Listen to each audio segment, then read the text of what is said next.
Stuck in a meeting, so I came very late. I was not expecting that I will give a khatira. So there was nothing, or what I was preparing, I have to do it was a little bit long.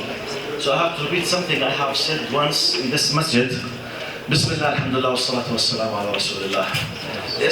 A small story. I think maybe you all have heard about the Jama'at al-Tabligh, or they call them Tablighi Jama'at. You know, they have very nice style. They go to what they call a khuruj fi sabilillah. Sometimes they go for 3 days, sometimes for 1 week, sometimes 40 days, 3 months, 4 months, etc. So they are spread all around the world. One of these groups in Egypt, an active group of them, you know, their style basically, they go to certain areas. They ask the permission from the Imam of the masjid just to give like, they call it, they give a bayan, okay? At a certain point. الإخوة والأخوات, please, اللي خلصوا الصلاة إذا في مجال الصوت, can you please help us in your voices, please? Can you calm down? جزاكم الله خير. Brothers and sisters, please. So they were trying to do some kind of good. We have a very simple style. They call the people, they give like a bayan after the Asr. Then they go out to the street. If they found someone from the masjid itself to welcome them and to bring some people, they do it. If no one welcomes them, they go to the streets, anyone in the streets, any place, and they speak with the people, they bring them to the masjid with a very nice way. And they are very gentle people.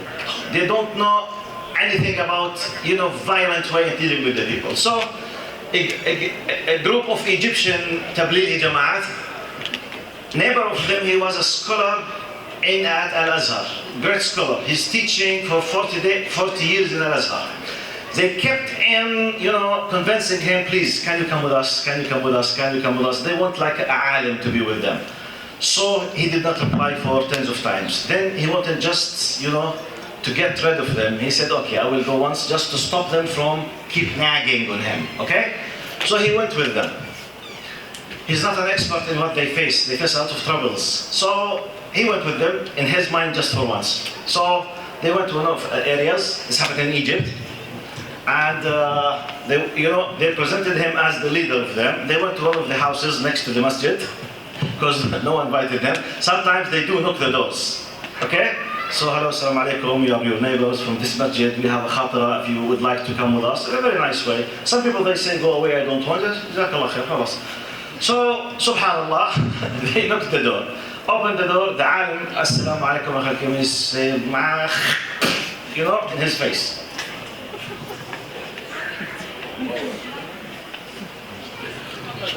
Can you imagine? 40 years teaching Al-Azhar, alim, with imama and jubba with respect, in his face. So the time freezed, everything stopped. So he started shaking, started crying, then he went down to his knees crying. Now, the brothers from the Tablighi Jama'at says, Hasbi Allah, okay, now we will lose him. We wish if we did not invite him. Ya Allah, this is his first experience with us. Now, you know, they thought he was crying because he was insulted, okay? This is what they thought. When he finished, for their surprise, you know why he was crying?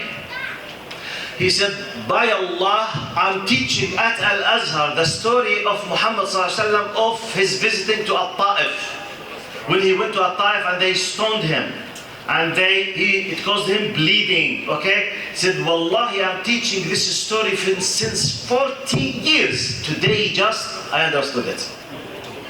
Just now, I understood what does it mean or what did happen with the Prophet Muhammad for our sake when he went to At-Ta'if, when they spit in his face, when they insulted him, when they humiliated him, when they kicked him out of At-Ta'if and they stoned him. Just now, he was crying on himself because he did not understand, even though he was teaching.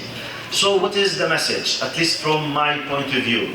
Sometimes, look, Al-Quran in many cases, قوم يعقلون أولي الألباب يتفكرون. What is? To reflect upon, keep thinking, sometimes keep reflecting upon, try to make, you know, I don't like, well, sometimes maybe you will not feel what happens to those people who are trying to bring khair to you, around you, unless you are in the same situation. But what if I'm a human being, not every single person of us for sure will be in the place of everyone else. That's why we have the biggest and most important faculty that Allah has given us, which distinguish us, plus the power of intellect, al-aql, from animals, which is the imagination.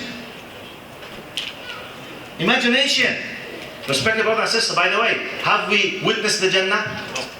That when you read all the ayat about the Jannah, what happens with you? You do what? Imagine.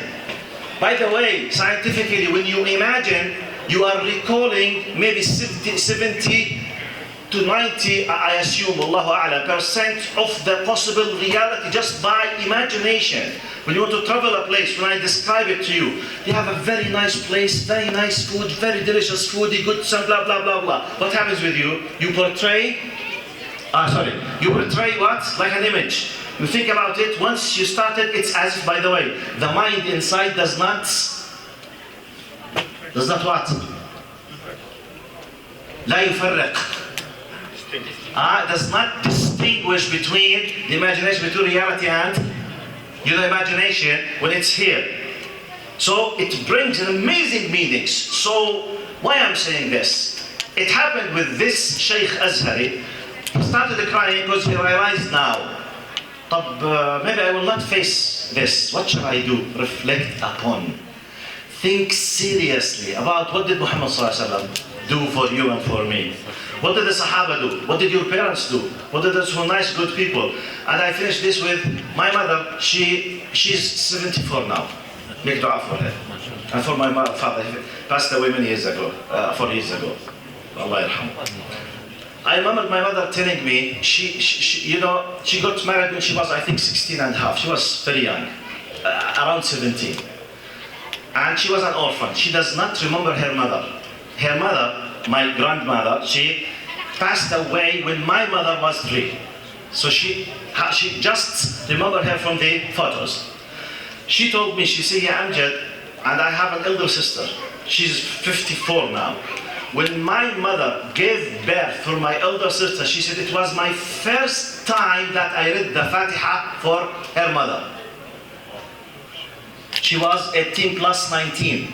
Up to 19, my mother did not have not even 1 minute to remember her mother unless after she gave birth. She said, wow, Ya Allah, is this what the hardship that mother's face? Allah yarhamak ya ummi. Alhamdulillah, Allah yarhamak ya ummi. She started, okay? So it's good. But what if I did not face? We men, we do not become pregnant and we do not give birth. Is it necessarily to become pregnant and give birth to feel with our mothers? Imagine. Think, reflect, make analogy, put yourself in something similar. By this, by the way, we will be, bi'idhnillah, more close, inshallah, to what we call to insaf, to be more fair and to be close to be a true Muslim. أسأل الله سبحانه وتعالى أن يرزقنا الإخلاص وحسن العمل. السلام عليكم ورحمة الله وبركاته.